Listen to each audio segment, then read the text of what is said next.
Kembali lagi di Demokrasi, sik asik. Perkenalkan, nama saya Baihaki Ramadhani. Kalau diminta mendefinisi Definisikan seperti demokrasi itu tidak memandang bulu, teman-teman. Jadi dari kalangan atas sampai bawah, ketika dia memiliki hak untuk memilih, maka ya suaranya sama. Suara pun pasti bisa mengubah kondisi yang ada di depannya. Hal yang paling krusial dari peran dari demokrasi itu adalah partisipasi dan kebebasan berpendapat. Untuk kami generasi Z untuk bisa memiliki ruang partisipasi yang lebih inklusif. Saya menilai sudah cukup melibatkan partisipasi Gen Z karena kebetulan saya sendiri sebagai Gen Z sudah ikut berpartisipasi sebagai anggota KPPS di salah satu TPS di Kota Ungaran. Saya waktu itu berperan sebagai ketua KPPS. Assalamualaikum warahmatullahi wabarakatuh. Waalaikumsalam warahmatullahi wabarakatuh. Kembali lagi di Demokrasi, sik asik. Semoga pemirsa semua diberikan kesehatan oleh Allah Subhanahu wa taala. Pada Demokrasi kini kita kedatangan tamu sangat spesial dari junior saya, mahasiswa Undip Semarang, Mas Faros dan Mas Haki. Kita akan mengobrol tentang sesuatu yang lagi hangat nih, demokrasi, tapi bukan dari perspektif orang tua, pejabat atau akademisi. Kita akan dengarkan suara Gen Z, bagaimana mereka memaknai, merasakan, dan bertindak dalam demokrasi ini. Jadi kita bukan percakapan yang jujur, kritis, dan solutif bersama mereka ini. Oke, sebelum mulai, mari berkenalan dulu sama teman-teman yang ada di rumah. Sebelumnya perkenalkan, nama saya Faros dari Administrasi Publik, Fakultas Ilmu Sosial dan Ilmu Politik, Universitas Diponegoro, Angkatan 2023. Perkenalkan, nama saya Baihaki Ramadhani dari Administrasi Publik, FISIP Undip tahun 2023. Oke, Mas Faros dan Mas Haki, terima kasih nih. Sebelum bicara soal politik praktis, kita mulai dari pertanyaan, apa sih demokrasi buat kamu? Dan kalau diminta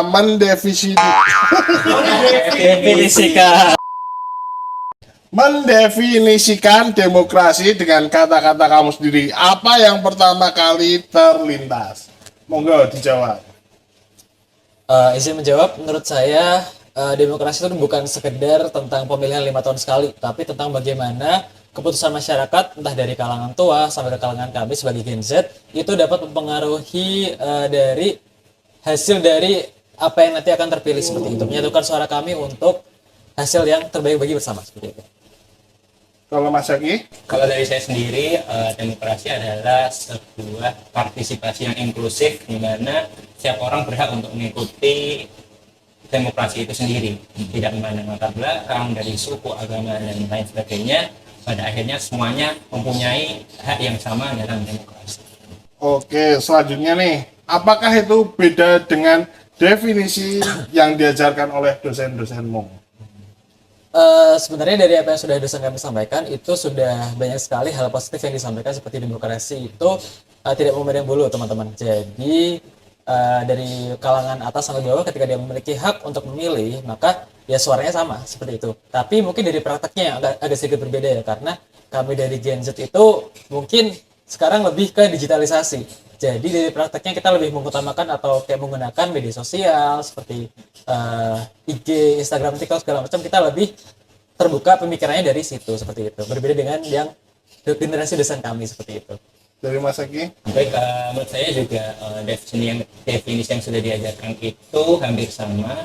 Hanya saja untuk pemaknaannya yang berbeda ya. Mungkin untuk zaman dahulu ketika menambahkan seperti yang ditambahkan Mas Faros tadi, ketika zaman dahulu belum ada digitalisasi dan sebagainya, kita mungkin masih memakai media konvensional seperti koran dan seperti itu. Tetapi setelah perkembangan zaman, adanya media sosial, ada internet, membuat kita lebih bisa dan lebih mudah untuk mendapatkan informasi terkait demokrasi dan lain sebagainya melalui digitalisasi tersebut. Oke, selanjutnya nih, apa momen yang pertama yang bikin kamu sadar bahwa pemilu itu tidak sekedar bicara politik, tapi juga soal demokrasi? Tidak sekedar bicara politik, namun juga demokrasi. Bagi saya itu, saya pertama kali momen adalah saya menyadari ketika satu suara itu sangat berpengaruh kepada hasil dari pemilihan itu. Jadi hasilnya bagaimana itu akan mempengaruhi bagaimana suatu daerah itu terkontrol dan terkoordinasikan begitu. Jadi kayak satu suara itu sangat penting bagi saya. Demokrasi sepenting itu. Bagi saya demokrasi itu penting karena pemerintah itu sendiri kan tidak benar-benar tahu kondisi masyarakat, sehingga untuk mengetahui secara menyeluruh partisipasi dari masyarakat itu benar-benar dibutuhkan sepenuhnya. Jadi ketika pemerintah ingin menciptakan suatu kebijakan untuk menyelesaikan masalah masyarakat, maka menjadi penting dari partisipasi masyarakat itu sendiri, karena dari partisipasi masyarakat itu sendiri, dari demokrasi masyarakat itu sendiri akan memberikan suara, akan memberikan usulan kepada pemerintah, di mana nanti dalam penyelesaian masalah yang ada di masyarakat itu benar-benar optimal dan benar-benar terselesaikan. Oke, menurut kamu nih sebagai Gen Z, demokrasi sekarang berjalan sudah sesuai dengan keinginan di generasimu nggak sih? Dan kenapa iya atau kenapa enggak? Menurut saya sudah cukup berjalan sesuai dengan apa yang generasi kami harapkan. Karena bagaimanapun generasi kami cukup mengambil atau punya peran besar dalam hasil dari pemilihan itu. Jadi dari calon-calon yang akan terpilih pun juga sudah sangat menyesuaikan dari apa yang Gen Z itu minati dan bagaimana cara mereka menerima informasi terkait pemilihan itu. Jadi sangat-sangat bagus, sudah sangat-sangat bagus menurut saya. Kalau menurut saya masih belum optimal karena ada sebagian orang yang menganggap bahwa dengan adanya atau tidak adanya demokrasi itu sendiri, kondisi mereka tetap sama. Padahal secara realita di lapangan, satu suara pun pasti bisa mengubah kondisi yang ada ke depannya. Oke, nilai demokrasi mana yang paling penting buat kamu? Misal kebebasan berekspresi, keadilan, partisipasi, atau akuntabilitas. Menurut saya ada hal yang paling krusial dari peran dari demokrasi itu adalah partisipasi dan kebebasan berpendapat. Jadi sebagaimanapun, sebagus apapun informasi yang kami terima, tapi tanpa partisipasi dari masyarakat, terutama kami dari Gen Z, itu sama saja nihil. Tapi di samping itu juga kebebasan berpendapat juga perlu untuk dibiarkan atau kayak ya udah silakan berekspresi tapi tetap sopan dan segala macam, karena ya itu bentuk dari pemikiran kami yang seharusnya itu memang jujur dari kami sendiri begitu. Baik, kalau menurut saya nilai yang paling penting sama seperti Mas Faros, partisipasi, karena nilai inti dari demokrasi itu sendiri kan setiap orang memiliki hak untuk menyampaikan, untuk berpendapat. Jadi ketika nilai yang penting dari demokrasi adalah partisipasi, di situ menunjukkan, di situ membuktikan bahwa adanya hak, adanya kesempatan untuk setiap orang tanpa adanya perbedaan untuk berpartisipasi dalam memberikan suara mereka atau pendapat mereka itu sendiri. Oke nih, terima kasih. Selanjutnya, menurutmu penyelenggaraan pemilu kemarin sudah melibatkan partisipasi Gen Z belum? Saya menilai sudah cukup melibatkan partisipasi Gen Z karena kebetulan saya sendiri sebagai Gen Z sudah ikut berpartisipasi sebagai anggota KPPS di salah satu TPS di Kota Ungaran. Saya waktu itu berperan sebagai ketua KPPS, di mana saya mengkoordinasi 1 dari 7 KPPS yang ada di sana. Jadi menurut saya sudah cukup berpartisipasi sih sebagai Gen Z. Kalau dari saya sendiri sebagai Gen Z, kami sudah cukup berpartisipasi karena dari kemudahan informasi yang ada dari media sosial juga kami bisa benar-benar mencari tahu bagaimana nanti ketika demokrasi itu dalam memilih seseorang di posisi pejabat publik dan sebagainya, itu kita bisa benar-benar tahu, bisa benar-benar paham untuk saling mencari informasi yang ada di media sosial. Jadi ketika kami ingin tahu ciri-ciri atau kepribadian atau nilai yang dibawa dari pejabat publik yang akan kami pilih, kami lebih mudah untuk menemukan informasi tersebut. Selanjutnya, bagaimana kamu menilai peran media sosial dalam bentuk opini politik kaum Gen Z?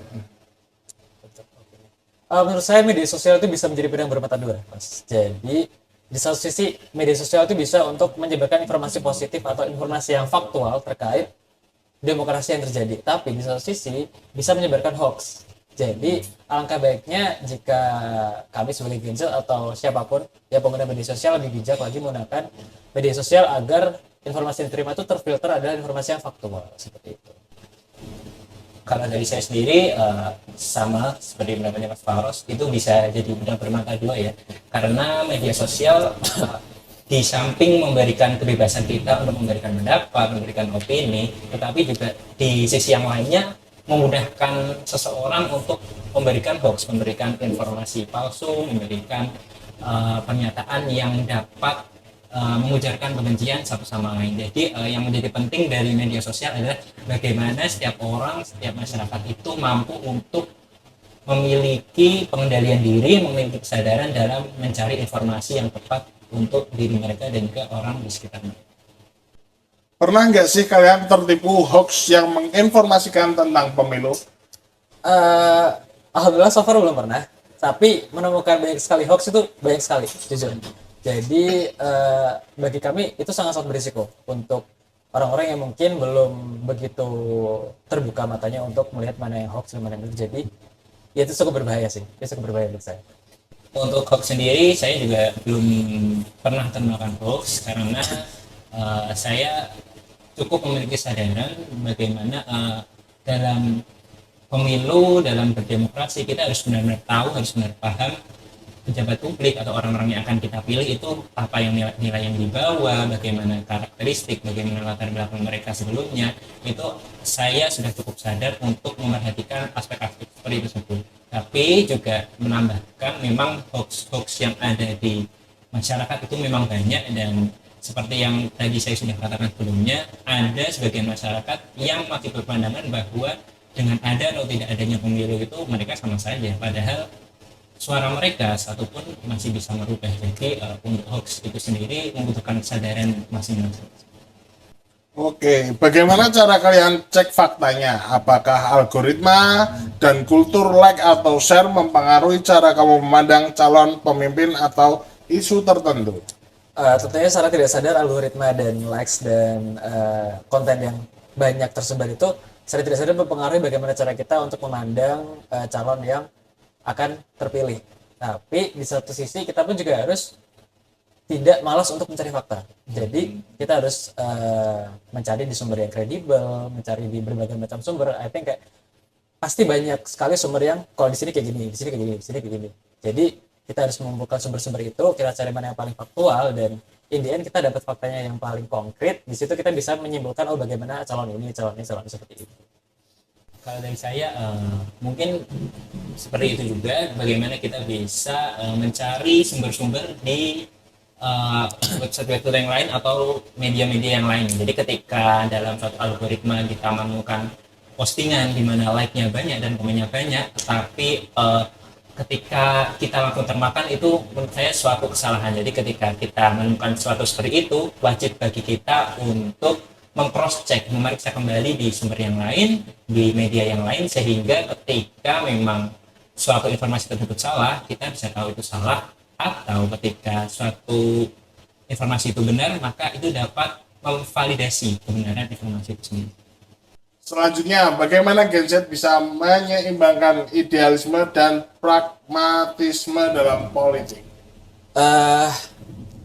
Menurut saya idealisme dan pragmatisme itu tidak bisa berjalan satu-satu, jadi harus berjalan beriringan. Dengan adanya idealisme dan pragmatisme yang saling beriringan dan seimbang, itu Gen Z itu bisa lebih terbuka dan lebih kayak, oh aku paham nih aku harus memilih ini, aku tidak akan menerima nolak fakta bahwa si ini lebih baik, si ini lebih baik, tapi ya idealisme dan pragmatisme harus seimbang, karena ya kita harus sesuai dengan fakta yang ada gitu, jangan berat sebelah, jangan karena hati kita sama ini, jadi sama ini kayak kita selalu buruk gitu, seperti itu. Untuk menilai idealisme dan pragmatisme, mungkin dari saya sendiri, kita wajib untuk memiliki kesadaran bahwa dalam menilai sesuatu kita harus bersifat objektif dan subjektif. Dimana ketika kita menilai sesuatu, kita benar-benar melihat apa yang dibawa, apa yang ingin dilaksanakan, apa yang ingin ditunaikan, bukan dari bagaimana karakteristik dari luar, tapi bagaimana karakteristik dari dalam yang pemimpin calon pemimpin itu bawa. Jadi ketika kedepannya nanti ketika kita akan menjamin kedepannya nilai-nilai yang dibawa itu akan konsisten dibawa dalam pemimpinan calon pemimpin tersebut, tidak hanya sekedar hanya karakteristik luar yang pada seiring berjalannya waktu itu bisa berubah. Seperti itu. Oke, selanjutnya nih, pesan apa yang ingin kamu sampaikan ke pemimpin politik tentang suara anak muda? Tentang suara anak muda, bisa untuk lebih melibatkan kami sebagai Gen Z untuk berpartisipasi dalam kepemiluan yang Anda jalani. Karena bagaimanapun juga makin kesini, makin digitalisasi, Gen Z itu memegang peran penting. Jadi mari kita sama-sama membangun pemilu dan demokrasi yang lebih baik ke depannya. Untuk pesan saya kepada calon pemimpin kedepannya lebih dibuat untuk kami generasi Z untuk bisa memiliki ruang partisipasi yang lebih inklusif, di mana dalam pengalaman saya terkadang saya itu menemukan orang-orang dari calon pemimpin itu mereka sifatnya inklusif, eksklusif dan konservatif, di mana mereka itu hanya mau mendengarkan dengan apa yang mereka dengar. Padahal dalam keberjalanannya dinamika masyarakat kan tidak sesimpel dan tidak semudah itu ya. Dinamika masyarakat selalu berubah dan penting untuk mendengarkan suara dari komponen-komponen masyarakat, termasuk Gen Z itu sendiri. Jadi pesan saya ke depannya adalah pemimpin-pemimpin harus bisa memberikan ruang yang inklusif dan juga ruang yang lebih terbuka bagi generasi Z. Siap, Mas Faros dan Mas Haki, terima kasih. Oke, di podcast demokrasi kini biasanya diakhiri dengan kata-kata. Sudah ada kata-kata belum? Dari kata-kata, Sudah. Ya, oke. Kata-kata hari ini Mas Faros, Mas Haki. Demokrasi bukan tentang siapa yang paling keras bersuara, tapi tentang siapa yang paling konsisten untuk kepentingan bersama. Demokrasi bukanlah sebuah formalitas atau hanya sekedar proses dalam keberjalanannya, tetapi lebih dari itu, demokrasi adalah sebuah partisipasi yang inklusif, yang adil bagi setiap masyarakat, bagi setiap orang. Administrasi publik, Satu rasa, satu jiwa, publik jaya. Oke, demikian podcast kali ini. Jika ada salah kata mohon dimaafkan. Wassalamualaikum warahmatullahi wabarakatuh.